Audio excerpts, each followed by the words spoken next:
Dalam memanfaatkan fasilitas kredit perbankan, faktor besaran bunga adalah faktor penting yang harus dipertimbangkan. Jenis perhitungan bunga yang digunakan akan berdampak pada besarnya bunga yang harus dibayarkan. Dengan cara penghitungan bunga yang berbeda, besar angsuran per bulan dan total bunga yang harus dibayarkan bisa berbeda walaupun jumlah pinjaman dan lama angsurannya sama. Yuk kita pelajari bersama. Mengenal cara perhitungan bunga. Ada 3 jenis perhitungan bunga, yaitu bunga flat, bunga efektif, bunga anuitas. 1. Perhitungan bunga flat adalah perhitungan yang paling mudah dan sederhana. Umumnya digunakan dalam perhitungan pinjaman kartu kredit, kredit tanpa agunan atau KTA, dan kredit kendaraan bermotor. Nilai bunga beserta plafon akan dihitung secara seimbang sesuai dengan tenor pinjaman atau jangka waktu. Contohnya seperti ini, Pak Rahmat mengajukan pinjaman sebesar 180 juta dengan jangka waktu pelunasan 3 tahun atau 36 bulan dengan bunga pinjaman sebesar 6% per tahun atau 0,5% per bulan. Berarti cicilan pokok yang harus dibayar adalah 180 juta dibagi 36 bulan yaitu 5 juta rupiah per bulan. Nominal bunganya 0,5% dikali pinjaman 180 juta, yaitu 900.000 per bulan. Cicilan yang harus dibayar Pak Rahmat tiap bulan adalah 5 juta ditambah 900.000 sama dengan 5,9 juta. Total yang harus dibayar selama 3 tahun adalah 5,9 juta dikali 36 bulan, yaitu 212.400.000 rupiah. Ini berarti bunga yang dibayarkan selama 3 tahun adalah 212.400.000 dikurangi 180 juta sama dengan 32.400.000 rupiah. Dikarenakan perhitungannya memakai bunga flat, maka nilai angsuran tak akan mengalami perubahan atau bisa dibilang tetap setiap bulannya. 2. Perhitungan bunga efektif. Perhitungan bunga ini sering kita temui di dalam kredit jangka panjang seperti KPR. Perhitungan bunga ini memiliki karakteristik semakin lama jumlah angsuran akan semakin sedikit, di mana angsuran akan dihitung sesuai sisa jumlah total pinjaman. Perhitungan bunga flat dihitung berdasarkan jumlah pinjaman awal. Perhitungan bunga efektif dihitung berdasarkan sisa pinjaman. Mari kita pelajari dari kasus yang sama namun dengan perhitungan bunga yang berbeda. Pak Rahmat mengajukan pinjaman sebesar 180 juta dengan jangka waktu pelunasan 3 tahun atau 36 bulan dengan bunga pinjaman sebesar 12% per tahun atau 1% per bulan. Berarti cicilan pokok yang harus dibayar adalah 180 juta dibagi 36 bulan yaitu 5 juta rupiah per bulan.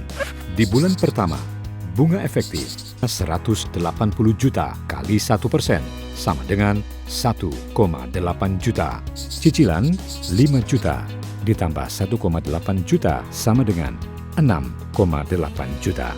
Sisa pinjaman 180 juta dikurangi 5 juta sama dengan 175 juta. Kedua, bunga 175 juta kali 1% sama dengan 1.750.000 rupiah. Cicilan 5 juta ditambah 1.750.000 rupiah sama dengan 6.750.000 rupiah. Sisa pinjaman 175 juta dikurangi 5 juta sama dengan 170 juta. Di bulan ketiga, bunga 170 juta kali 1% sama dengan 1.700.000 rupiah. Cicilan 5 juta ditambah 1.700.000 sama dengan 6.700.000. Sisa pinjaman 170 juta dikurangi 5 juta sama dengan 165 juta. Dan seterusnya, sampai di akhir periode, total angsuran yang dibayarkan adalah sebesar 213.300.000 rupiah.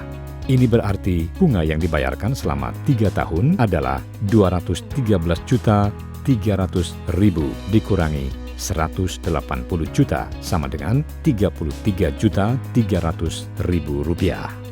Seiring berjalannya waktu, beban bunga yang harus dibayarkan akan semakin berkurang nilainya dan lebih kecil bila dibandingkan perhitungan bunga flat.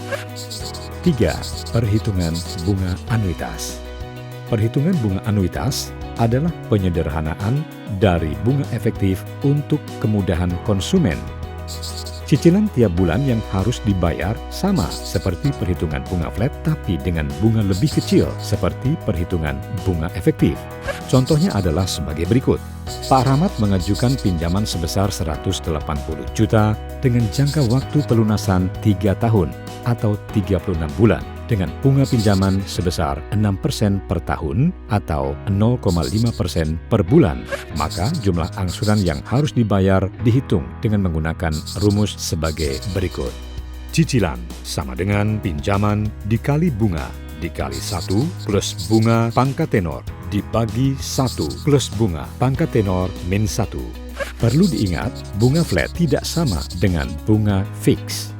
Istilah flat, efektif, anuitas digunakan sebagai cara atau rumus menghitung nominal cicilan, sedangkan istilah fix, floating, cap adalah besar persentase suku bunga.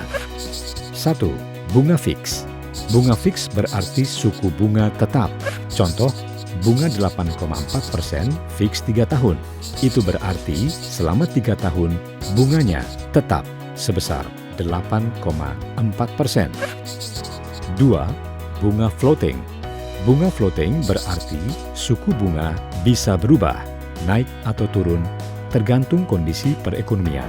Umumnya kredit kepemilikan rumah atau KPR menggunakan kombinasi bunga fix dan floating. Misalnya, pinjaman 10 tahun dengan komposisi 3 tahun pertama bunga fix, tahun keempat sampai 10 bunga floating. 3. Bunga cap atau cap. Bunga cap berarti suku bunga bisa berubah, tetapi ada batas maksimumnya. Misal, bank menawarkan bunga cap 9% selama 3 tahun. Berarti dalam waktu 3 tahun, bunga bisa berubah naik atau turun, tapi tidak akan melebihi 9%. Dengan mengenal cara perhitungan nominal dan jenis suku bunga, kita bisa lebih cermat memilih fasilitas kredit yang sesuai dengan kebutuhan. Jangan sampai kita terlilit hutang dan menyesal di kemudian hari. Mari sikapi uangmu dengan bijak. Sikapi uang dengan bijak.